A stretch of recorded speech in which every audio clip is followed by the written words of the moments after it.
So வந்து அவர் மாதிரி வந்து ஒரு ஒரு ஒரு ஒரு ஒரு கலையாகவே வாடுறது, இசையாகவே வாடுறது. இசைக்காக வாடுறவங்க சில பேர், இசையோடு வாடுறவங்க சில பேர், இசையால வாடுறவங்க சில பேர். ஆனா இசையாகவே வாடுறவர் வந்து ராஜா சார் ஒண்ணுதான். சம்மர் வந்தாச்சு. What's your plan for this holiday? எங்க கிட்ட விட்டுருங்க, நாங்க பாத்துக்கிறோம். GT Holidays. GT Holidays, South India's #1 travel brand. ஏழை பணக்காரன் வித்தியாசம் வந்து ராஜா சார் என்னைக்குமே பார்த்தது கிடையாது. நீங்க என்ன சொல்றேன்னா, யாரையும் நான் குறிப்பிட்டு சொல்லலை. ஆனா பல மியூசிக் டைரக்டர்ஸ் வந்து பெரிய ஹீரோ, ஒன்று பெரிய ஹீரோவா இருக்கணும், இல்லைன்னா பெரிய ப்ரொடியூசரா இருக்கணும், இல்லைன்னா பெரிய டைரக்டரா இருக்கணும். அப்படின்னா தான் கேட்டை திறப்பாங்க, இல்லைன்னா பட்டு நெட் சாத்துவாங்க. ராஜா சார் மட்டும்தான் கமல்ஹாசன் ரஜினியும் ஒரே மாதிரி பார்ப்பாரு, ஏதோ ஒரு முகம் தெரியாத ஒரு ஹீரோவையும் ஒரே மாதிரி பார்ப்பாரு, மணிரத்னத்தையும் ஒரே மாதிரி பார்ப்பாரு, ரொம்ப கம்மியான ஒரு இடத்துல இருந்து வந்த ஒரு டைரக்டரும் ஒரே மாதிரி பார்ப்பாரு. நீ நம்பி வந்துட்டா அவனுக்கு மியூசிக். அதனால தான் அவரை பல பேருக்கு வந்து அவர் மேல கோபம். அவர் எல்லாரையும் ஒரே மாதிரி பார்த்தாரு. அந்த ஸ்பெஷல் நான் உங்களுக்கு ஒரு சின்னதாக ஒன்று கேட்குறேன். பூவே செம்பூவே பாட்டு என்ன படம்னு உங்களுக்கு நீங்கள் டைட்டில் சொல்லுங்க சார். இல்லை தெரியாது, பாட்டு மட்டும் தான் தெரியும். எவ்வளோ பேருக்கு பிடிச்ச பாட்டு, எத்தனை கோடான கோடி பேர் கேட்கப்பட்டிருக்க பாட்டு. அவருக்கு நண்பருக்கு தெரியும், இந்த நண்பருக்கு தெரியும், எல்லாருக்குமே தெரியும். பூஜைக்கேத்த பூவிதுன்னு ஒரு பாட்டு உங்களுக்கு தெரியும். என்ன படம்? என்ன படம் யோசிக்கிறோம். உங்களுக்கே தெரிஞ்சா கூட கோழி கூதல், நீதானே அந்த குயில், பூஜைக்கேத்த பூவிது. இந்த பூவே செம்புவே பாட்டு வந்து சொல்ல துடிக்குது மனசு. நேத்து ஒரு தர பார்த்தா என்ன பாட்டு படம்? ஆறு அது ஆழம் இல்லை என்ன படம்? இந்த படங்கள் எல்லாம் இப்படி என்ன சொல்றதுன்னா வந்து டிசாஸ்டரா போக வேண்டிய படங்கள் எல்லாத்தையும் அவருடைய மியூசிக்ல தான் எல்லா படங்களுக்குமே அடையாளமே கொடுத்தாரு. ஆறு ஆழவில பாட்டு வந்து முதல் வசந்தம், அப்புறம் நேத்து ஒருத்தர பாட்டு வந்து புது பாட்டு. இன்னும் இந்த மாதிரி எவ்வளவோ பாடல்கள் இருக்கு. இந்த மாதிரி வந்து படமே பேரே தெரியாத படங்கள் எல்லாம் அவரால் வந்து பெயர் பெற்றது இல்லைங்களா? அதுக்கு காரணம் வந்து எல்லாருக்குமே அவர் வந்து இதுவாக கொடுத்துருக்காரு. என்ன சொல்றதுன்னா வந்து அள்ளி கொடுத்துருக்காரு. முத்துப்படத்தில் ரஜினி எல்லாத்துக்கும் அள்ளி கொடுப்பாருல்ல, அதை விட அதிகமாக அள்ளி கொடுத்துருக்காரு. பாரதி ராஜா வந்தா சரி, பாலுமேந்திரா வந்தா சரி, பாஜல் வந்தாலும் சரி, மணிரத்னம் வந்தாலும் சரி, கங்கைபுரம் வந்தாலும் சரி, ராஜகிரண் வந்தாலும் சரி, SP முத்துராமன் வந்தாலும் சரி, பிவாஸ் வந்தாலும் சரி, பாலா வந்தாலும் சரி, கமல்ஹாசன் வந்தாலும் சரி, வெற்றிமாறன் வந்தாலும் சரி, யார் வந்தாலும் சரி, அவங்க ஸ்டைலுக்கு கில்லி மாதிரி பண்ணி கொடுத்துட்டு போயிட்டே இருப்பார். ஏன்னா அவரை நம்பிட்டா அவர் வேலையை வந்து அவர் சரியா செய்வார். RV உதயகுமார், எத்தனை இயக்குனர்கள் அவரை மாதிரி வந்து அவங்கள காப்பாத்தினா, அவங்களுக்கு மரியாதை கொடுத்தவங்களுக்கு. மரியாதை கொடுக்கறதுன்னா சலாம் போடுறது மட்டும் இல்லை சார், அது பேசிக் மரியாதை. ஆனா அவங்க நம்பிக்கையை காப்பாத்துறது, அவங்களுக்காக வேலை பார்க்கறது. இன்னைக்கு வரைக்கும் அந்த பாடல்களால தானே அந்த படங்கள்லாம் வந்து பேர்லாம் தெரிஞ்சுக்கிட்டு இருக்கு, இங்க சுத்திக்கிட்டு இருக்கு. அப்ப அவர் வந்து ரெஸ்பெக்ட்ஃபுல்லா இருக்கும்போது வந்து அந்த பதிலுக்கு அவர் பார்ப்பாரு இல்லையா? அவர் மற்றவங்க இடத்துல அமைதியா இருந்துட்டு ரொம்ப நான் ரொம்ப நல்லவன் அப்படின்னு சீனை போட்டுட்டு இல்லாத டைரக்டர்களுக்கும் இல்லாத நடிகர்களுக்கும் வந்து கேட்டை அடிச்சு சாத்துற பழக்கம் அவர் கிடையாது. அதனாலதான் அவர் ராஜா பெரியவனு. இன்னைக்கு கூட அதை தான் ஃபாலோ பண்ணிட்டு இருக்காரு. எவ்வளவு உச்சகட்டத்துல இருந்தாலும் அவர் தான் ஃபாலோ பண்றாரு. இன்னைக்கு வரைக்கும் அவர் அதை தான் ஃபாலோ பண்றாரு. இன்னைக்கு கூட பாத்தீங்கன்னா வெற்றிமாறன் மாதிரியான Tier 1 டைரக்டருங்களை கூட படம் பண்ணுவாரு, ஒரு உப்புமா படத்தும் பண்ணிட்டு இருப்பாரு. இங்க தாராளமா பார்க்கலாம் இந்த படத்துக்கு ராஜா சார் மியூசிக் அப்படின்னு சொல்லிட்டு ரொம்ப சாதாரணமான ஒரு பட்ஜெட்ல இருக்கிற ஒரு படத்தை வந்து நீங்க பார்க்கலாம். அதுக்கு காரணம் வந்து அவருக்கு பட வாய்ப்பு அமையாதது இல்லை, அவர் எல்லாருக்கும் நல்லவரா இருக்கிறாரு. சாமி எல்லாருக்கும் சாமி, அதுதான் விஷயம். பெரிய தரிசனம் பார்க்கறதுக்கு இப்போ ₹1,00,000 டிக்கெட் எடுத்தவனுக்கு மட்டும் சாமி அருள் இல்லை. தூரத்துல இருந்து பார்த்துட்டு அப்பனே அப்படின்னு கும்பிடுற அவருக்கும் அருள் கொடுத்தாதான் சாமி. ராஜா சார் அந்த சாமி அருள் கொடுக்குதான்னு எனக்கு நான் சொல்லலை. ராஜா சார் எப்பயுமே எல்லாருக்கும் அருள் கொடுப்பார். அதுதான் சொல்றேன், எக்ஸாஜரேட் பண்ணலை. அவரை நான் கடவுள்ன்ற ரேஞ்சுக்கு அவ்வளவு கமிட்டடா இருக்கிற ஒரு ஆளை ஒரு மனிதர் வந்து அப்படி ஒரு யுக புருஷனா வாழ்ந்துட்டு இருக்கிறாரு. அவர் எக்ஸாஜரேஷனே கிடையாது. இந்த அளவுக்கு நம்ம இருப்போமா? இந்த அளவுக்கு ஏதாவது மனுஷங்க இருப்பாங்களா? இவ்வளவு கமிட்டடா இருப்பாங்களா? இவ்வளவு உழைப்பாங்களா? உழைப்பு, ஞானம், உற்சாகம், பொறுமை, நேர மேலாண்மை, பலம், என்ன அத்தனையுமே ஒரு மனிதனுக்கு உச்சகட்டத்தில் இருந்தா அதுதான் ராஜா சார். இந்த படங்களுக்கு காசு வாங்கிட்டு மியூசிக் பண்ணாரு அப்படின்னு சொல்றாங்கல்ல, அதை நீங்க என்னன்னு நினைக்கிறீங்க? நீங்க படங்களுக்கு காசு வாங்கிட்டு தான் சார் மியூசிக் பண்ணுவாங்க. காசு அதான் இப்போ அதை வந்து இந்த சோஷியல் மீடியாவில் வந்து இல்லை அவர் தான் ஆல்ரெடி காசு வாங்கிட்டாரு, நாங்கள் ப்ரொடியூசர்ஸ் கிட்ட வாங்கிட்டோம், பாட்டை ரைட்ஸ் வாங்கிட்டோம் அப்படின்றாங்க. அப்போ ஏன் மறுபடியும் இது தொடர்ந்து ஒரு சர்ச்சைக்குள்ளாகிட்டே வந்துட்டு இருக்கு? அவருக்கான பாடல்கள் வந்து நீங்கள் திருடினீங்கன்னா, நீங்கள் ஹார்ஷாக பேசுனீங்கன்னா, சரி தப்பே செய்யாத அவரை பார்த்து நீங்கள் ஹார்ஷாக பேசுனீங்கன்னா, தப்பு செஞ்சவங்களை பார்த்து நான் டபுள் டைம் ஹார்ஷாக பேசுறதுக்கு எவ்வளோ நேரம் ஆகிடும்? அவர் எத்தனை பேர்கிட்ட பணம் வாங்காமல் பண்ணியிருக்காரு, எத்தனை பேருக்கு பாதி பணத்தில் பண்ணியிருக்காரு. சங்கிலி முருகன் சார் பேட்டி கொடுக்குறாரு, நடிகரும் தயாரிப்பாளருமாக்கி சங்கிலி முருகன் சார் வந்து நான் வந்து ஒரு படம் தயாரிக்க போறேன்னா, ஐயோ எனக்கு பயமா இருக்கே, நீ படம் தயாரிக்க போறியா, பணத்தை மொத்தமா போட்டுட்டு இந்த இதில் நிக்காதையா, வந்து ஒரு நிர்கதியா நிக்காதையா, நீ வந்து சரி படம் பண்ற நான் ஃப்ரீயா பண்ணி தரேன்னு சொல்லி நீ முதல்ல பணத்தை திருப்பி எடு, எனக்கு பயமா இருக்கு நீ போ அப்படின்னு சொல்லி அவருக்கு ஃப்ரீயா பண்ணி கொடுத்தாரு. 2 படத்துக்கு அவர் ஃப்ரீயா பண்ணி கொடுத்திருக்காரு. பிரதாப் போத்தன் சாருக்கு ஃப்ரீயா பண்ணி கொடுத்திருக்காரு. வி சேகர் சாருக்கு ஃப்ரீயா பண்ணி கொடுத்திருக்காரு. நீ சமூகத்துக்கு ஏதோ நல்லது சொல்ற, வேணாம் ஃப்ரீ போ, நீ வந்து காசு எடுத்துட்டு போ. அதுல அவங்களுக்கு எவ்வளவு மிச்சம் ஆகும். அதில் அவங்க ப்ரொடக்ஷன் வேலை பார்ப்பாங்க, அவங்க ரிலீஸ் பண்ணுற வேலையை அந்த பணத்தில் வச்சு வந்து கொஞ்சம் அட்ஜஸ்ட் பண்ணுவாங்க. எவ்வளோ மிச்சம் ஆகும் அவங்களுக்கு. அவங்க நன்றியோடு இருக்கிறாங்க. ஆனால் நன்றி கெட்டு இருக்கவங்கள வந்து நான் பேர் சொல்ல விரும்பல. இவர் பி வாசு சார் 1 லட்சம் ரூபாய் அவருக்கு சம்பளம் அந்த டைமில். 1 லட்சம் ரூபான்ற சாதாரண விஷயமா அந்த டைமில். பன்னீர் புஷ்பங்கள் வந்த டைமில் வந்து 1 லட்சம் ரூபாய் சாதாரண விஷயமா. பி வாசு சந்தான பாரதி சார் 2 பேருமே இல்லை டைரக்டர்ஸ் அந்த படத்தில் கம்பைன் பண்ணில படம் எடுத்தாங்க. அப்போ 1 லட்சம் ரூபான்றது கார் வாங்கிடலாம், வீடே கட்டிடலாம் சார். வீடு கட்டி ஒரு கார் வாங்கிடலாம் சார் அந்த டைம்ல. அந்த சம்பளத்தை அவர் விட்டு கொடுத்துருக்காரு. அது சாதாரண விஷயமா? என்ன முத்தான பாட்டுங்க, அப்படி தங்கம் வைரம் வைடூரிய மாதிரியான பாட்டுங்கள்ல பன்னீர் புஷ்பங்கள் இன்னைக்கு வரைக்கும் காதுல வந்து அப்படியே வந்து என்ன சொல்றது, தேனாவும் பாலாவும் எல்லாம் ஓடிட்டு இருக்கிற பாடல்கள். அந்த பாட்டுக்கு அவர் காசு வாங்கிக்கல.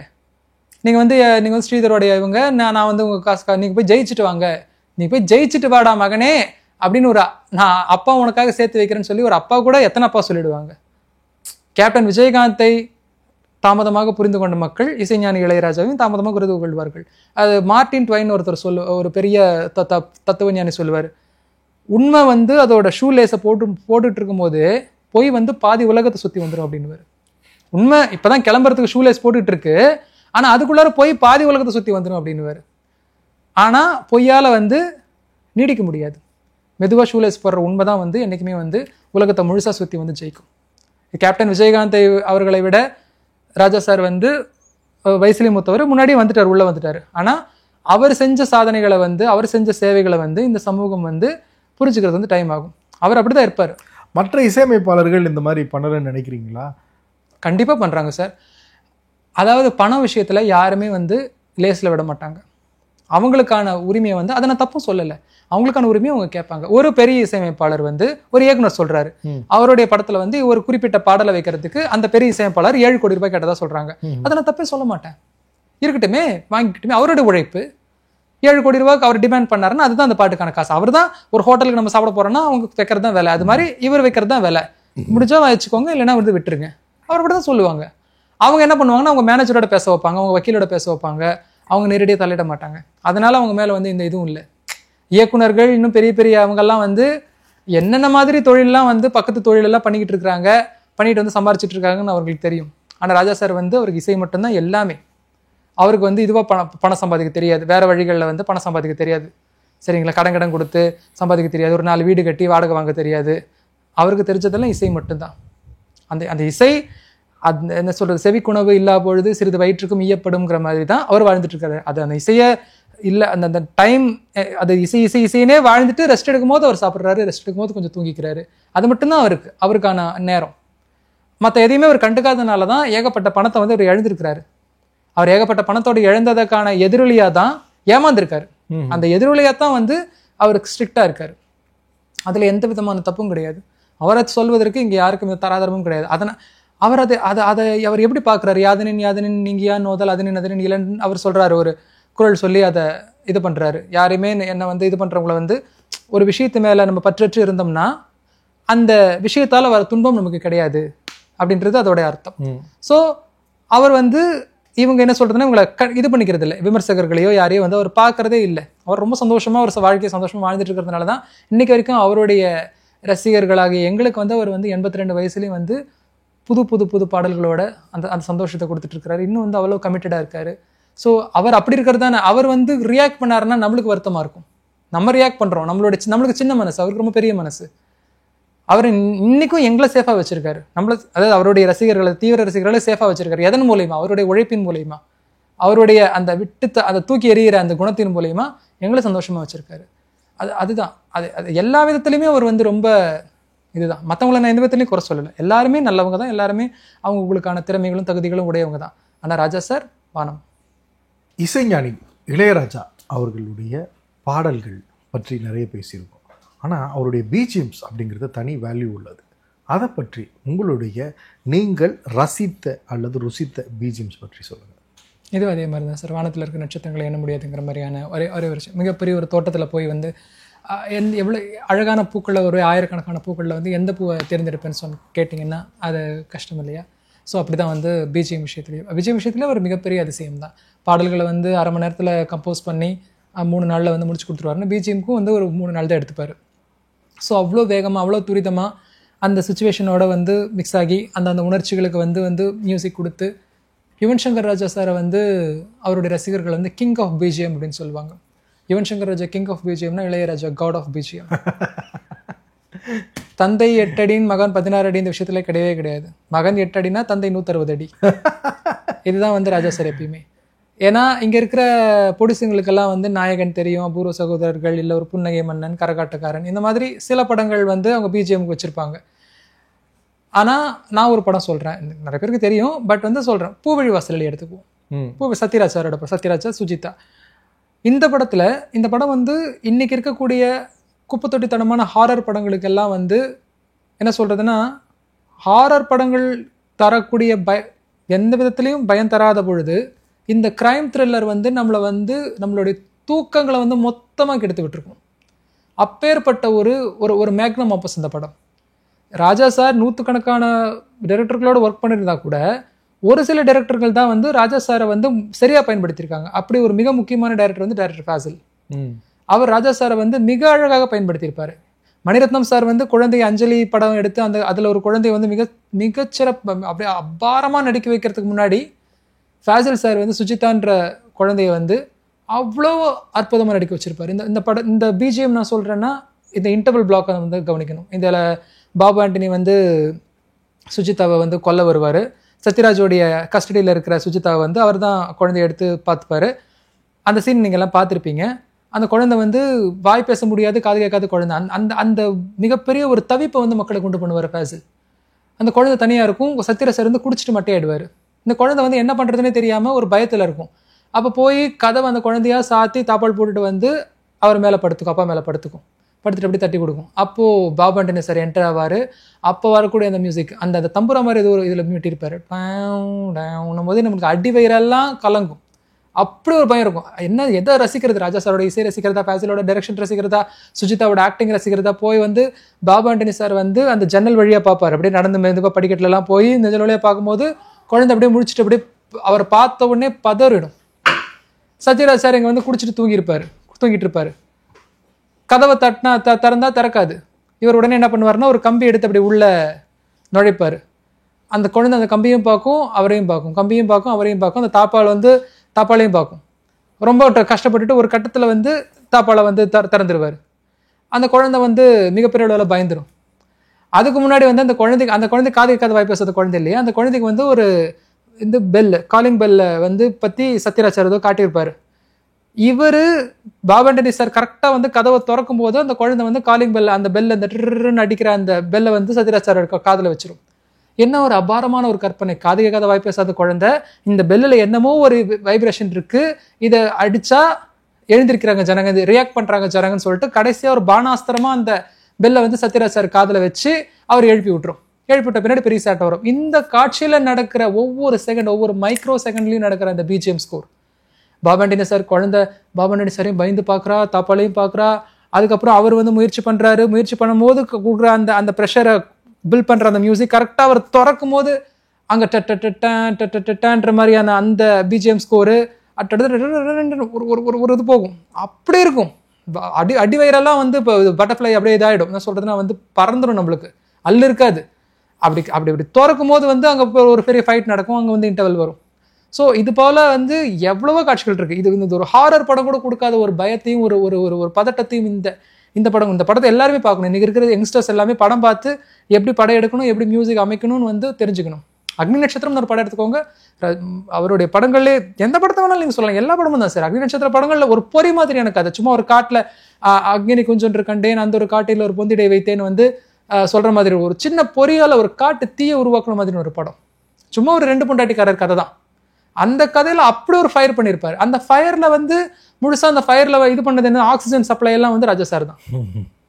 காத்திருந்தால் தான் நெருப்பு வந்து பலமாக எரியும். அந்த காத்தே ராஜா சார் தான். அந்த கெத்து மியூசிக் இருக்கு இல்லையா, ஒவ்வொரு உணர்ச்சிக்கும், அவங்களுடைய கில்ட்டுக்கும், அவங்களுடைய ரௌத்ரத்துக்கும், அவங்களுடைய அவமானத்துக்கும், அவங்களுடைய வலிக்கும், அந்த படத்தை வந்து பிஜிஎம்காகவே மணிரத்னம் சாருக்காக 50 தடவை பார்த்தா பிஜிஎம்காக 500 தடவை பார்க்கலாம். எல்லாமே அப்படிதான். எல்லாமே முள்ளுமுள்ள ரஜினி சாருக்கு கை இல்லைன்றத சோபா முதல்ல பார்க்கும்போது டென்ற மாதிரி ஒரு இது கொடுப்பாரு. அந்த இடத்துக்கு என்ன பண்ணணும்? ஒரு சின்ன தொலை இருக்குன்னா அந்த தொலைல கரெக்டாக ராஜா சார் வந்து ஆணியை தான் சொருக்குவார். தங்கிட்ட ரொம்ப திறமை இருக்குன்னு பெரிய கடப்பாரை சொருக்க மாட்டார். அதுதான் புத்திசாலித்தனம். எந்த இடத்துல சைலண்டாக விடணும், எந்த இடத்துல வந்து மியூசிக் கொடுக்கணும் அப்படிங்கிறது ராஜா சாருக்கு தான் தெரியும். அது மகேந்திரன் சார் காம்பினேஷனாக இருக்கட்டும், உதிரி பூக்களாக இருக்கட்டும், என்ன அது ராஜா சார் மாதிரி சார் இப்போ நீங்கள் சொல்லும் போது எனக்கு வந்து சூப்பராக ஒரு விஷயம் ஞாபகம் வருது. அவர் மாதிரி மியூசிக்கில் ஃபன் பண்ணவே முடியாது. ஏன்னா கரகாட்டக்காரன்ல எல்லாருக்குமே தெரியும். எத்தனை பேர் வந்து ராஜ்கிரண் சார் வந்து மீன் சாப்பிடும் போது மீன்ல சொரா புட்டு மாதிரி ஒன்று சாப்பிடுவார். வடிவேலு வந்து எல்லாத்தையுமே எடுத்துட்டு வரல, ஒரு ஷேர் எடுத்துட்டு வரல, என் ராசாவின் எல்லாமே என் ராசா தான். அப்போ ஒரு மியூசிக் வரும்,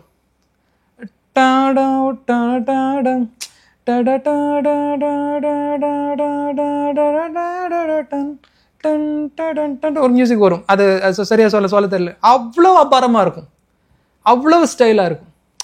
அதை வடிவேல் வந்து எடுத்து சாப்பிட்றதும், அதை வந்து ராஜ்கிரண் வந்து அதை கண்டுக்காம வந்து அவர் சாப்பிடும் போது இருக்கிற அந்த ஃபன்னையும் வந்து அவ்வளோ அழகாக செஞ்சுருப்பாங்க.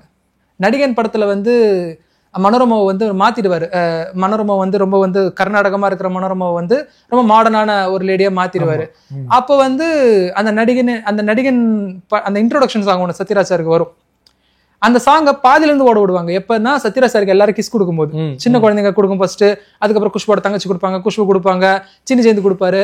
இது எல்லாருமே கொடுக்கும்போது அந்த பாட்டு பாதி ஓடிட்டு இருக்கும் போது கரெக்டா மடரமா அப்படி ஒரு என்ட்ரி கொடுக்கும்போது ஒரு சைலண்ட் விடுவார். ஒரு செகண்ட் சைலண்ட் விட்டு அந்த ரெண்டு பேரும் அப்படி பார்த்துக்கும் போது நடிகன் என்று பவுடர் பூசி, அப்படிப்பட்ட ஒரு மேதை.